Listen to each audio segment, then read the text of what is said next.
Welcome to this deep dive into The Woman in the Window by A.J. Finn, a psychological thriller that pulls you into a dark maze of secrets, fear, and distorted realities. This novel is not just a suspenseful page-turner, but also a powerful exploration of loneliness, trauma, and how our perceptions can deceive us. At the heart of the story is Anna Fox, a woman who once lived a vibrant life, but now rarely leaves her New York City brownstone. She suffers from agoraphobia, an intense fear of leaving her home, which isolates her from the outside world.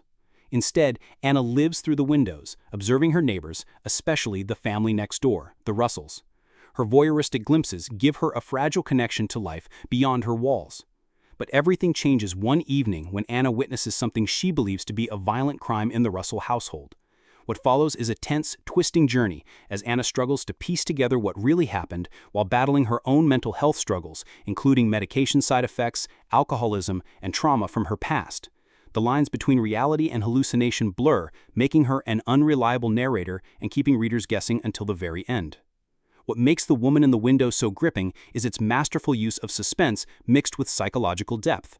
Anna's character is complex. She is both vulnerable and fiercely intelligent, which creates a layered protagonist we can empathize with even as we question her version of events. This duality invites readers to reflect on how trauma and isolation can distort one's view of the world, highlighting the fragile nature of truth.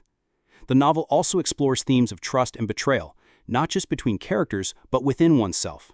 Anna's internal battles symbolize a larger struggle many face when dealing with mental illness and addiction, shedding light on the stigma and loneliness that often accompany them. The story cleverly uses the thriller format to open up conversations about mental health in a way that feels accessible and relatable. Another strength of the book lies in its homage to classic suspense stories like Hitchcock's Rear Window.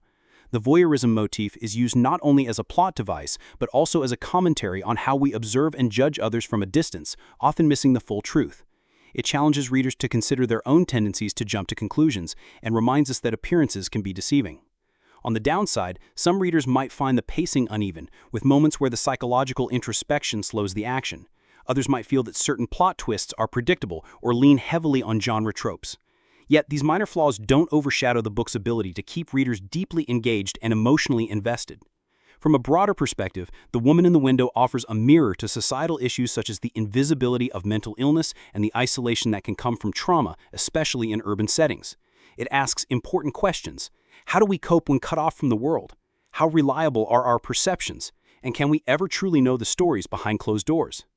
A fresh insight to consider is how the book plays with the idea of the window itself, not just as a literal barrier between Anna and the world, but as a metaphor for the limits of human understanding.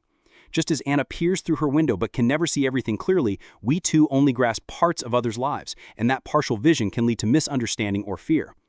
In conclusion, The Woman in the Window is a fascinating blend of psychological thriller and character study that invites readers into a world where seeing isn't always believing. It offers thrilling suspense while also encouraging empathy for those battling unseen struggles. If you're drawn to stories that keep you guessing and provoke deeper thought about perception and reality, this book is definitely worth your time. I'd love to hear your thoughts. Have you read The Woman in the Window? What did you think about Anna's character or the way the story handles mental health and truth? Drop your comments below and share your perspective. And remember, subscribe to the channel so you won't miss out on more engaging book reviews and insightful discussions. Thanks for listening.